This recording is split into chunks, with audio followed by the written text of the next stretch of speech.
sometimes I even suggest that to people. Go out without a camera, but go out and tell yourself that you are going to look around, observe in order to study life, to study composition, to study life. And I think that helps you to kind of construct frames and images in your head and train your eye so that this helps you in the future when you're there with your camera to really act quick, especially when it comes to street photography. You always have to be anticipating and just be quick. Take your shot, move on. Welcome to the Big Photo Hunt Podcast, a show where we talk with aspiring and professional photographers to help us all grow and improve our photography together. I'm your host, Ken Deckinger. If you're one of our community members and you'd like to be a guest on the show, please visit bigphotohunt.com for more information.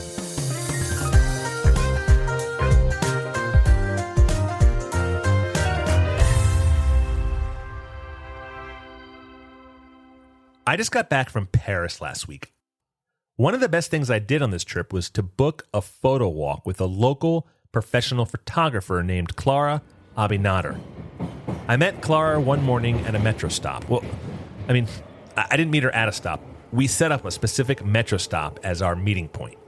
She took me on her pre-planned route, showing me parts of the city that I otherwise wouldn't have known about. As my guide, Clara pointed out cool shots for me to consider, and she helped me improve my compositions. It was great. I made a new friend, and Clara was super cool. So cool that I wanted to share my experience with you and talk about our photo walk. If you have plans to travel to Paris, or any city for that matter, I highly recommend booking some time with a local photographer. It was truly an enriching experience, and hopefully, Clara, you'll come visit me in the States so that I can take you on a photo walk in my city. Oh, and by the way, Clara's my guest today on the show, if you haven't noticed. Clara, it is so great to see you. I'm having a rough morning. I just spilled coffee all over my desk. It's not even good coffee. I'm so sorry. I had to wake you up so early.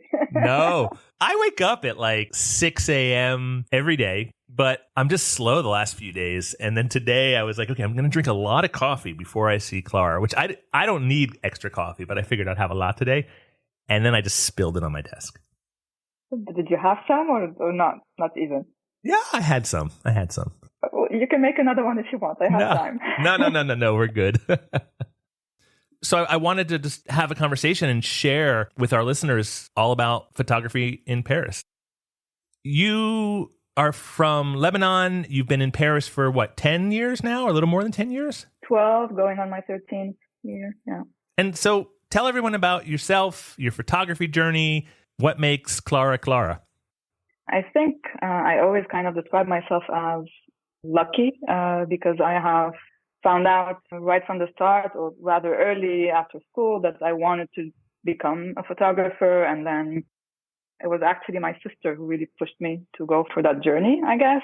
So she encouraged me to apply to art school in Beirut, and this is what I did. But it wasn't like that really kind of launched me as an artist, I think. Of course, it was a good base to have. And so after graduating, that was, I think, around 2010. I spent a year just doing internships with fashion photographers, assisting them, taking on small projects, and also on the side, kind of starting to work on my first art project, which was basically taking pictures. That's not great. I shouldn't encourage anyone to do that. But basically, I was taking photos while driving of people driving next to me. But I never had an accident. I'm completely fine. And I was just using a very small, kind of toy camera, if I can call it that way. It was a film camera. So I just needed to point and shoot. And I think that was really the trigger that made me want to pursue personal projects in that sense. During that same year, I was getting also really interested into cinema as well. And there was this specific French director from the Nouvelle Vague called Eric Romer. I really loved his films, and it spoke to me a lot because he basically just takes any kind of random banal story from everyday life and just made a movie out of it. And I loved that. And I think this is how I would describe most of my photography, not all of it, but a part of it. And then, yeah, I think one thing led to another. A friend of mine mentioned a cinema school in Paris. I looked it up. I applied. I got in. And all of that happened in maybe 3 or 4 months. And I got to Paris on the 31st of August. Were you shooting and doing photography in Beirut before you left Lebanon? Not much. No, I mean, not as much as I do today. Of course, I was just much younger and not experienced as now. And politically, also, you're very limited because that country is really like just ready to lose its own head, I think, by anything. So I think I have just more resources and more freedom being in France and Paris. When you got to Paris, did you feel more inspired to get into photography more? Yeah, for sure. Just being here, I think it was just great because, I mean, I was, I think, 22 or 23. I had never been to Paris or France before. I had gone to Europe, like I think Rome or some other places. But yeah, I mean, the first time being in Paris, no, that was just great. And I just loved the fact that I could walk anywhere I wanted to. Being able to be on the streets and to sit in a cafe, spend hours and not do anything and just watch people. I loved it. That was really cool. So of course it inspired me, and that inspired me to take a lot of, to get into street photography actually. The street photography is cool because I feel like you could point your camera almost anywhere, and as long as it was kind of composed well and there were people in the shot, like there was some kind of story unfolding. People here are just also, they can be wary of you as a photographer, but not as much either. As long as you know your boundaries, you know when to look away or not. I think, yeah, you're welcomed in general. I was totally naive, and of course, I speak no French, so I was fine. I remember we were walking around and like people were saying in French, "Don't take my photo, please." And I couldn't understand a word they were saying. So as far as I was concerned, everything was great. That helps. Sometimes it helps. I love going to countries. Yeah, countries where I don't speak the language. I don't know if I told you this or not, but I went to this patisserie one morning and there was a woman serving behind the counter. And there was a man in a construction uniform buying croissants or like a baguette or something. And I just loved it. I loved like the pastries. I loved this woman with the contrast against this big, like burly construction man. And like he had like an orange and yellow outfit. It just, everything kind of worked. I started taking pictures and she was not happy with that. And she clearly expressed that to me. I don't think she was being rude, but I didn't know. I couldn't understand a word she was saying, but it was clear that like she didn't want a photo taken. So I just put it away. Got a good photo, but I'm not going to use it because I want to respect her. Why? Yeah. Well, that's nice of you. Yeah, I try to be a little bit respectful. There's so many opportunities to get photos out there. So like if you take a photo of someone that doesn't want it, like you can find others. And also like when I look back at photos of people that I take on the street, if I have a bad experience, that photo reminds me of that bad experience. And so I don't want that photo any more than they want their photo taken. I understand. Yeah, sure. Paris is consistently ranked as one of the top photography cities in the world. Why is that? What makes Paris such a great city for photography? I think it's just having the opportunity to be around people from everywhere. Today, I think it's more than ever like a multicultural city, and it feels good to me, at least, to be in those neighborhoods that have so many communities in them. And also the fact that it has a lot of students, it has a lot of tourists, it has a lot of people also living here, so locals. It creates, I think, a beautiful movement of conversation and people all around you, but also visually, because every person coming from a different country has his own identity too. Plus Fashion Week, of course, I mean, that doesn't play, but it adds to it. So being like the fashionable city. I think we talked about that when we were walking. I explained how I looked at my camera and I had all these pictures of women on the street. And I explained to my wife, I'm like, I'm not just taking pictures of women. She didn't really care. I'm just joking. But all these pictures of women. And I was like, I really am fine taking more pictures of men, but like the women were the stylish ones. And the men, like, even in Paris, I mean, there's a lot more stylish men, of course, in Paris. Everyone's more stylish than here in the States. I mean, I'm wearing sweatpants right now and like some little furry slippers. But I think that actually, and a black t-shirt. I always wear black t-shirts. I'm colorblind, as we talked about. You do? Yeah. Yeah. So I have a subscription to a black t-shirt of the month club. And once a month I get a black t-shirt in the mail. I'm colorblind, and like there's so many times I walk out of the house and it just things don't match, or I don't know. It's just easier. So every month, what is it? Oh, it's about due. It's like on the 5th of every month I get a t-shirt in the mail, a black t-shirt. Okay. And they actually, this company actually sells other colors and stuff, but I just get black. I don't want another color. I don't want to have to deal with the stress of trying to figure out what it works with, what it matches with. It's just black. Anyway. I see. Okay. But I wound up taking a lot of pictures of women on the streets in Paris, partially because they were just so stylish. And you have these backgrounds of a cafe or even just a wall or something. And you have these women in like just cool outfits, and like they were just strutting their stuff like they owned the place. And I got some photos of men too doing interesting stuff, but a lot of them, at least the ones I was walking around, it was just normal people. I thought that was really interesting. Yeah, I agree with you. I think a big part of my street photography has my interest, I would say, in street photography is generally fashion. And it could be about patterns, it could be about colors, it could be about a scarf, so the shape, the hairdo. And yeah, most of the time I have more women in my shots rather than men. It is what it is, I guess. It is what it is. I did get a photo. I forget what it was, but I got some photos towards the end of our trip that were of some really cool looking men that I was inspired by. I'll share them with you as we go. So sure. We went to Montmartre. For our listeners, Montmartre that haven't been to Paris, Montmartre is a hill. And at the top of the hill, there is a village for artists.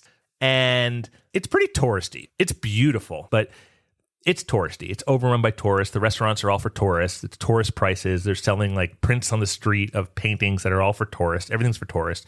I think I went into like a dried fruit store and bought, a bag of dried fruit, which is just for tourists, but I loved it. It was great. And we went around it in the peripheral, right? Mm-hmm. At like the base of the hill. Yeah. That neighborhood was gorgeous. Can you tell me more about where we went and also why you chose to take me to that neighborhood? So in general, I kind of enjoy doing most of my day tours, my day photo tours in Montmartre, just because it's easy to walk around it. It's kind of more friendly towards pedestrians, and yeah, it's kind of nice. And like you said, it's kind of a village, so it has a slower rhythm, I think, and being on a hill, it kind of offers sometimes like really nice points of views. It could be on a street, it could be on a staircase, it could be on the city. And yeah, I just really like that about it. But also it has kind of like a personal story, because when I first moved to Paris, I had the chance to live on top of the hill for about 7 months. And it was amazing until, of course, it got boring and annoying and just tiring, because like you're saying, it's just made for tourists. So it was kind of impossible to feel at home in the middle of all that chaos. So eventually I moved out. But then, yeah, I think it just has that charm.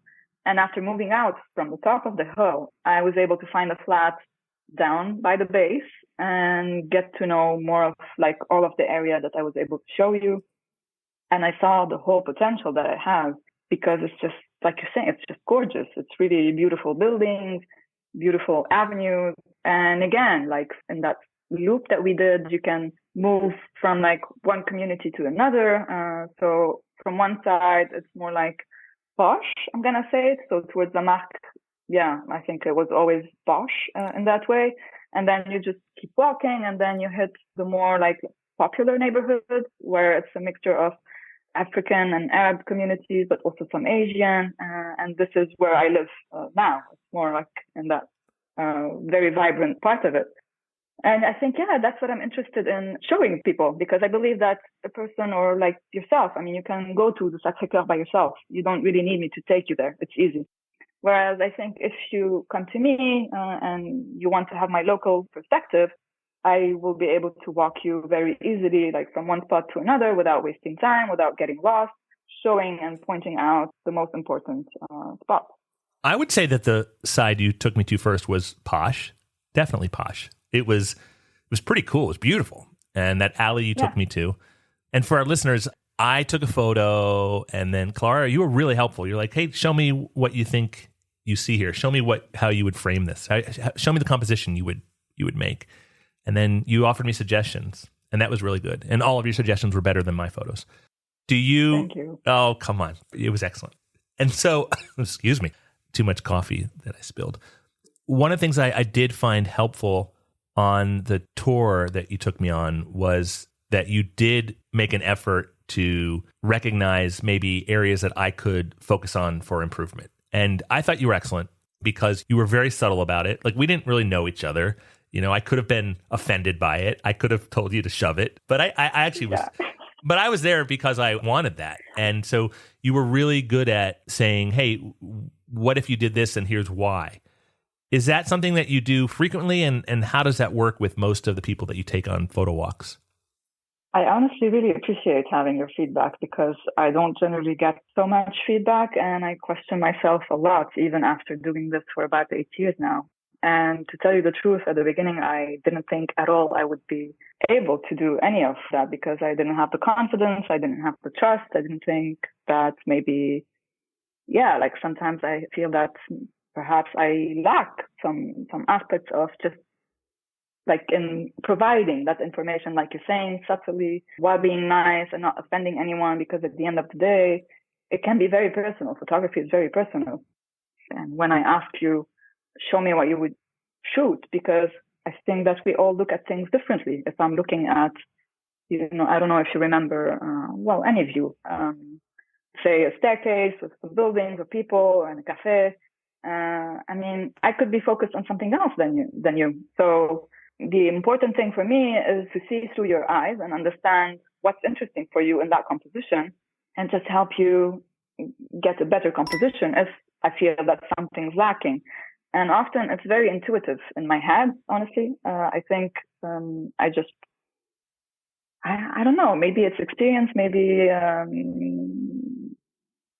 it's just how I see things. Yeah, like I have like this kind of layering in my mind that makes me see that, okay, if you move just a few centimeters to the right or to the left, up or down, that can affect your shot a lot.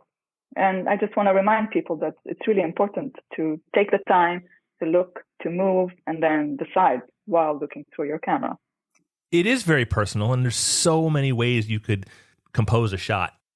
What I took from your feedback was, oh, this is how Clara does it, and that's why she does it. And so I want to consider this. And it doesn't mean it's right, and it doesn't mean it's right for me, but it's how she does it. And it is pretty sound. The suggestions you made were legit. I mean, they were pretty good. We were on a bridge, and there was a bike lane, and in the bike lane, there was like a print of a bike, to indicate that it was a bike lane. And you're like, well, why don't you get lower and put that into the frame?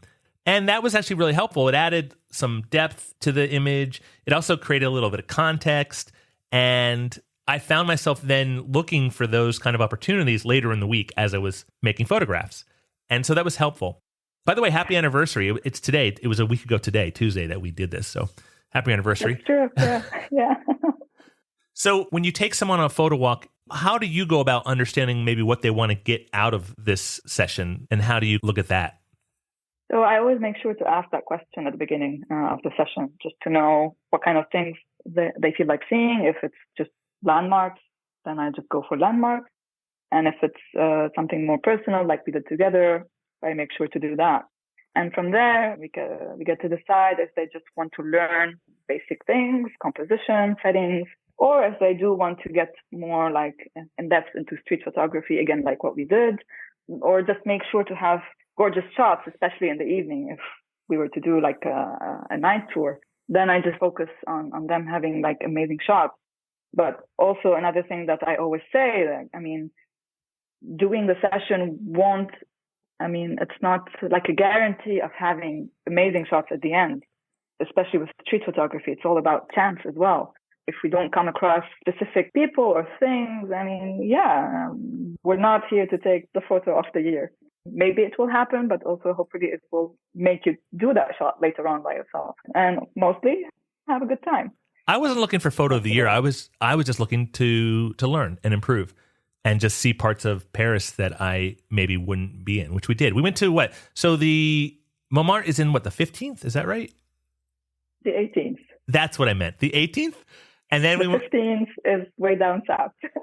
Exactly what I meant. And then the 10th, we went to the 10th. And the 10th, yeah. Okay. So it was a mixture of both 18th and 10th, yeah. And Gare de l'Est, which is one of the train stations. And that was cool. There was a shot there with a man standing in the door looking back at us. He looked back, actually. He did. With some shadow, and I got that shot. I'll share that with you. It was pretty cool. It kind of frames him in the door, and he's just kind of looking at us. I'm impressed. You remember this. I have a visual memory, so yeah. It sticks in my head. I felt important for a minute. Okay, you are important. Oh, come on. Okay, more. No. So the Olympics are coming to Paris. Everyone's eyes are going to be on the city, including lots of photographers. In addition to calling you to take them on a photo walk, what would your tips be? I think Paris is going to become a very interesting city with the Olympics coming up. It's going to have some positive impact, but also negative, I'm sure.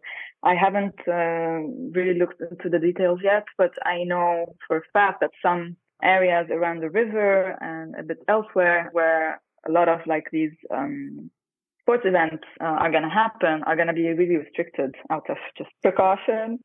So it might be tough to just like go around these areas. I know like you're going to need like a QR code or something to justify why you're there. So it's going to be annoying, but I'm sure that there are going to be so many other opportunities elsewhere along the river, but just not towards the Eiffel Tower, not towards the Champs-Élysées and the Arc de Triomphe. So think more like around Notre Dame, the Latin district, the Luxembourg Gardens, the Louvre. I think it might be tough. Like Place de la Concorde, I know like this is going to be all restricted as well.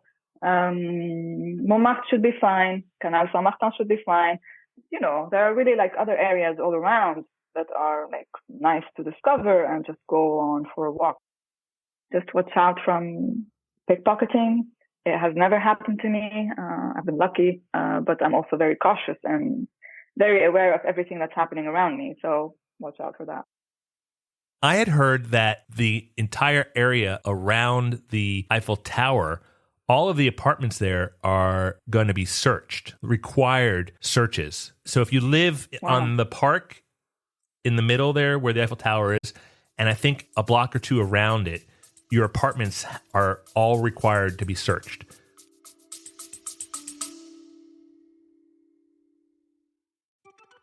Hey there, it's Ken. Thanks so much for listening to this episode of the Big Photo Hunt podcast. I'm really happy you're here. I wanted to just punch in and tell you about the Big Photo Hunt in case you weren't yet a member. We're building the world's most friendly online photography community, and it's pretty friendly. Not to mention, it's the best place for amateur photographers to grow by sharing photos and being inspired by other members. Members post only one photo a week. Then the community upvotes their favorite photos. At the end of each week, we celebrate the most upvoted photos. It's really fun. So if you're not yet a member, check it out, bigphotohunt.com, and reach out to me if I can answer any questions. I'm around. Now back to the show.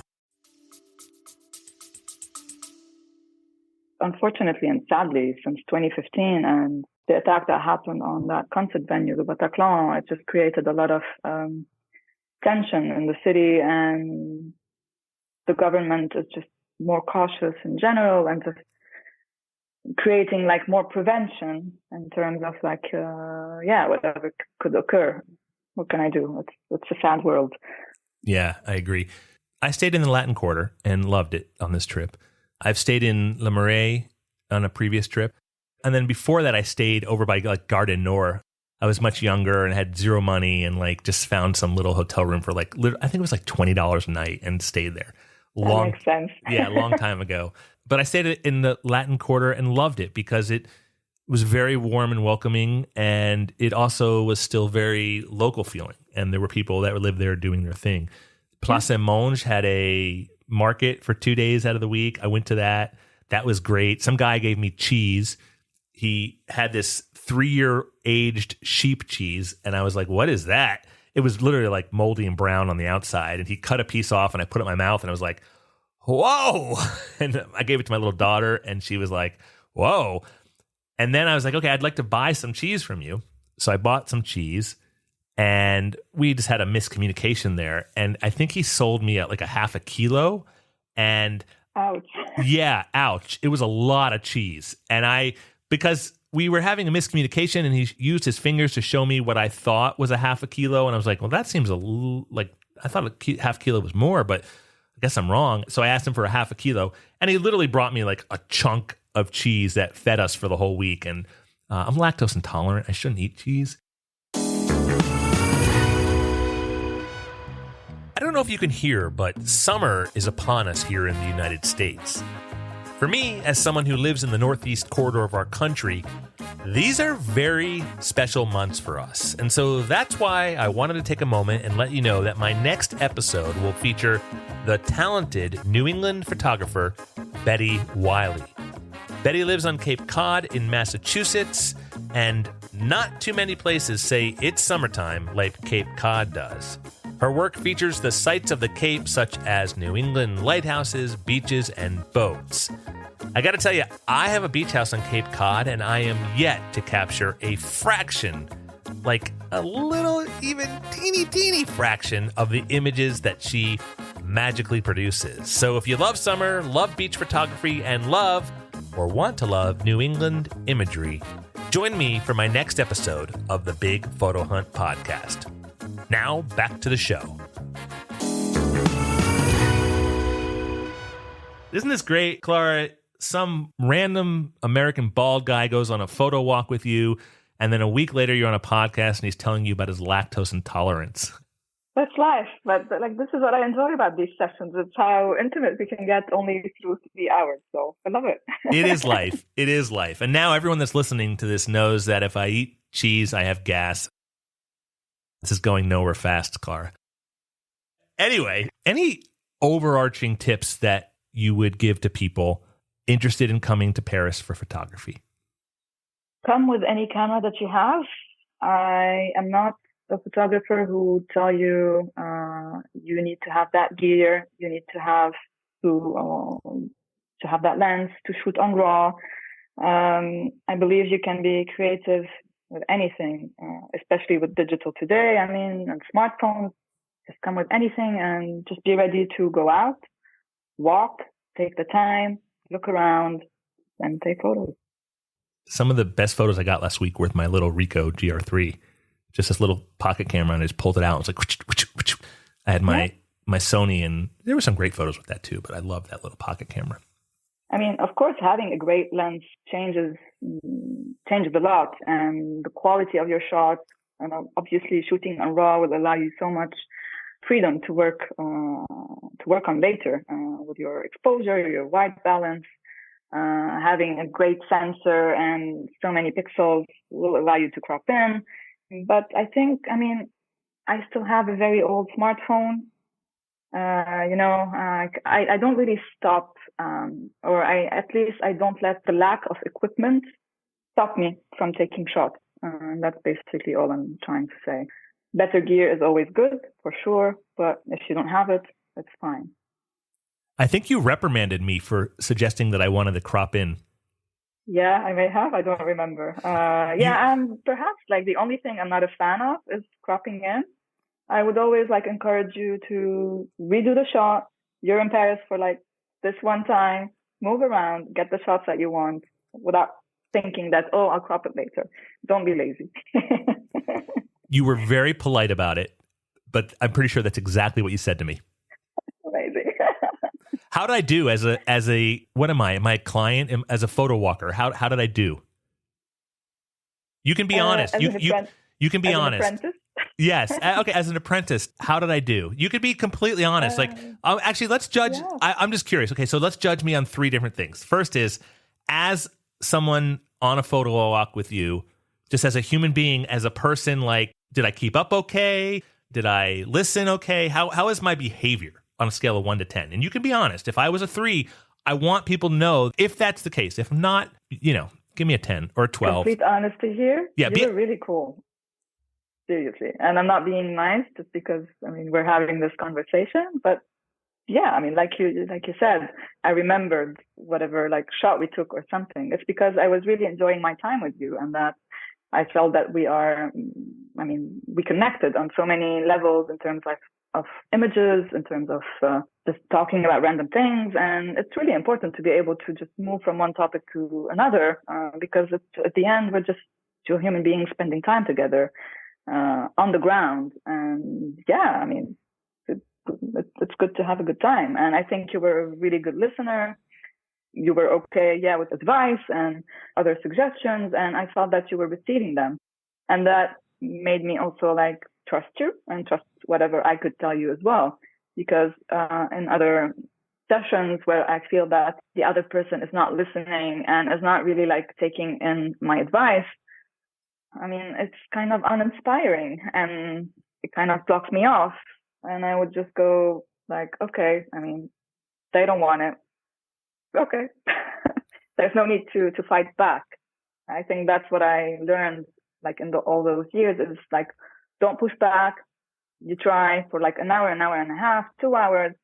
Sometimes I have a 6-hour session. If they are just enjoying my presence and not really taking in whatever I'm saying, that's all right. And you were great. Oh, come on. This is great. We got to do this weekly. I'll ask you all kinds of questions. Boost you up. Yeah. I need the encouragement. It was also raining and we didn't have a great weather. No, but that was annoying. It was, but it led to some good photos. Like I have that photo of the guy with the umbrella going down the stairs to the metro, and that was really cool. I'll show you that. There's like water drops on top of the umbrella. There's a shot in a woman looking through a cafe window. And again, I think there was a lot of reflection because of the extra water around. That was pretty cool. Mm-hmm. Is there anything that maybe you think it's important for people that are listening to this podcast to know about photography in Paris or taking a photo walk in Paris? I guess don't hesitate to share their expectations with me or with any guide all over the world. Yeah, just always make sure to say what they're looking for, because sometimes I have realized that some people were kind of like shy or hesitant about specifically saying what they wanted to do, to see. And even though like I could have, or other people could have like a route or like a plan, which of course we need to have a plan. I'm always happy to adapt to every person's needs and aspirations. All right. I have 3 questions that I ask every guest on my podcast. Question number 1 is, what is your favorite genre to shoot and why? That question has always been tough for me.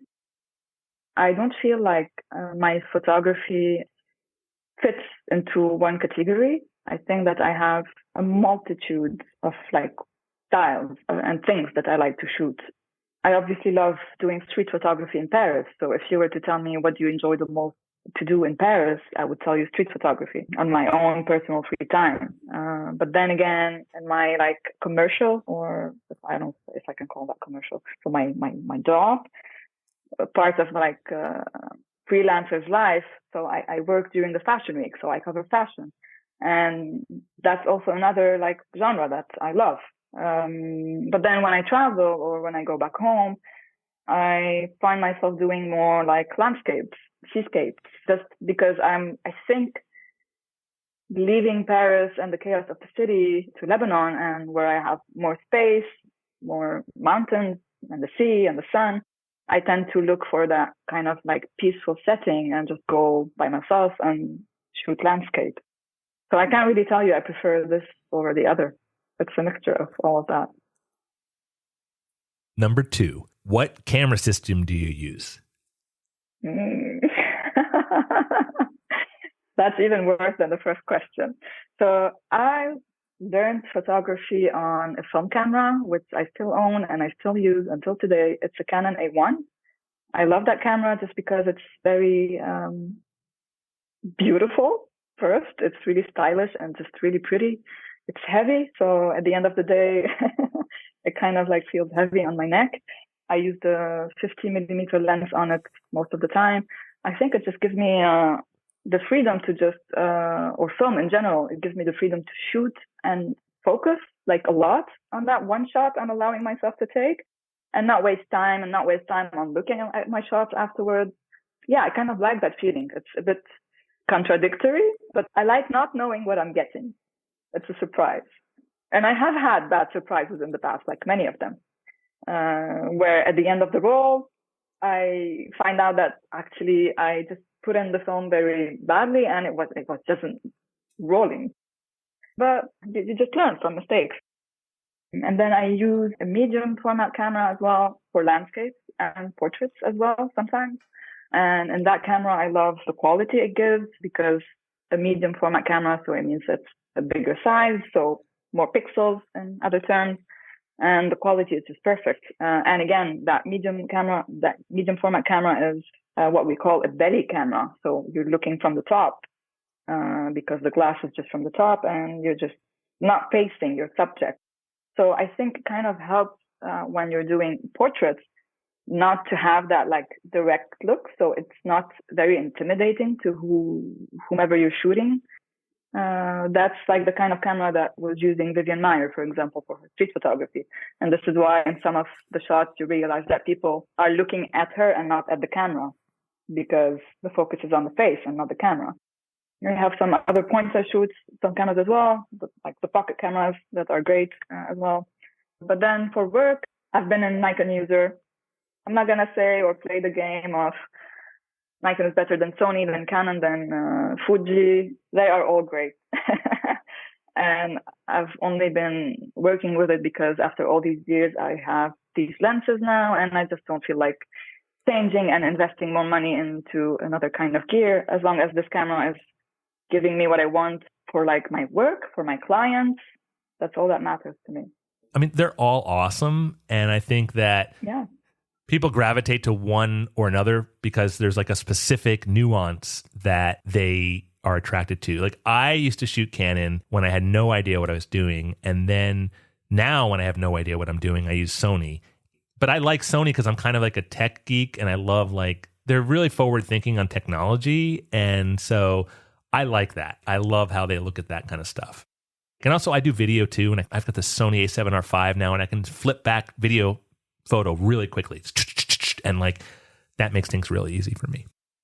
I mean, whenever people ask me what camera to buy, I think the most important question you want to ask yourself is, why are you buying? I mean, what do you want to do with your photography? Like you're saying, if you need to shoot video, yeah, Sony is great for that. They have really advanced features and the ergonomy is cool. And yeah, it's really important to ask yourself that question. And then mostly at the end, it's more about the lens than the camera itself as well, because the lens is just going to shift how you see things. The perspective is very important, how wide you are, how close you are. If you're going to be more into like wildlife, you definitely need a long lens. I'm not going to tell you get yourself a 20 millimeter or a 10 to 16, completely useless. Or else if you want portraits, again, yeah, you want those beautiful portrait lenses that offer like such an amazing aperture and depth of field. So yeah, it's not about the brand. It's about what you want to shoot. All right. Question number 3. This is the whopper. On a scale of 1 to 10, how frequently do you get that burning itch to just go out there and shoot photos? Should I be honest? Honesty is important here. This is like honesty. That goes a long way here. I feel like I'm talking to my therapist now. For your own sanity, don't talk to me like I'm your therapist because you'll come out worse. I cannot help you. I can barely help myself. So the last thing I should be worried about is trying to help someone else. Look, I think throughout the years, I have been more focused on developing my artistic practice.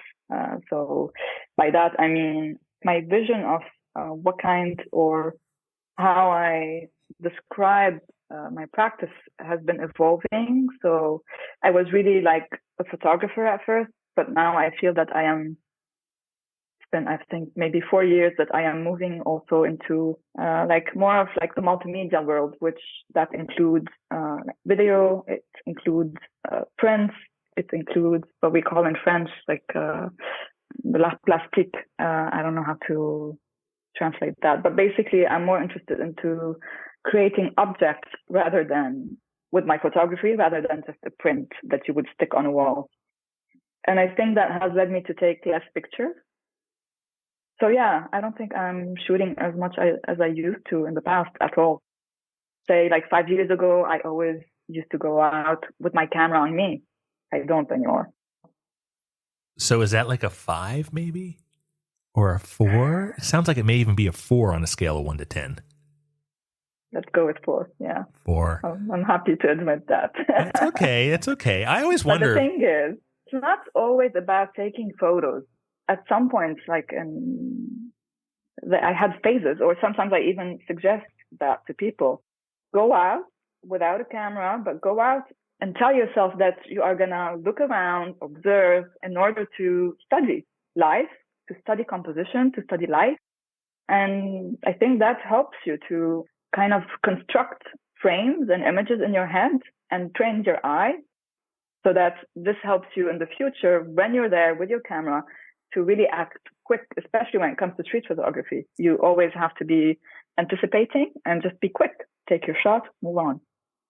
I remember you told me, take your shot and move on, because this way, if there are people looking at you, you could just be gone. Yeah. I mean, you want to have the least impact on your subject if you really want to go for that candid moment. I think that's good advice. For those of you that are listening that want to find Clara's Instagram, which I recommend, it is cool. By the way, you have these videos where they pan across your photos. Some of these have your voice reading a text. And I read on your website that those are things that you've heard people say on the street. Yeah, it's something I overheard during my walk. So now I have a list of random sentences I have heard on the street that then later on I just look through my shots and see if it can create a nice context or if it goes along with the image. It's just being inspired by random life and the banality of it. It's beautiful stuff. So tell everyone what your Instagram is. My Instagram handle that has all these street stories is Clara dans la rue, which translates to Clara on the streets. And then I have my main account, I'm going to call that will have fashion photography, my personal photography projects also, but also the fine arts, prints, such as cyanotype prints. So it's Clara Abi Nader. Okay, and so Clara dans la rue is Clara dans la rue for us English speakers who need a little help, myself included. And that's CLARADAN, as in Nancy, SLARUE. And then your other account, Clara Abi Nader. And that's CLARAABINADER. And if people want to find you to book a tour, a photo walk in Paris, where should they go? So I have a link on TripAdvisor. Okay. If you are listening to this and you're going to Paris this summer for the Olympics, or you're just going to Paris, you're listening to this in the year 2097, and somehow this podcast endured, look up Clara, CLARAABINADER. Google Clara, and you'll see you can book tours with her online, TripAdvisor, different websites. Do it. I'm telling you, it was great. I just say that personally because I really felt like I enjoyed my time. I saw parts of Paris that I wouldn't see normally, and I learned a little bit too. And so for that, I thank you. I thank you for being here, and happy 1 week anniversary since our photo walk in Paris. Yay. Really, thank you so much, Clara. Thank you so much, Ken.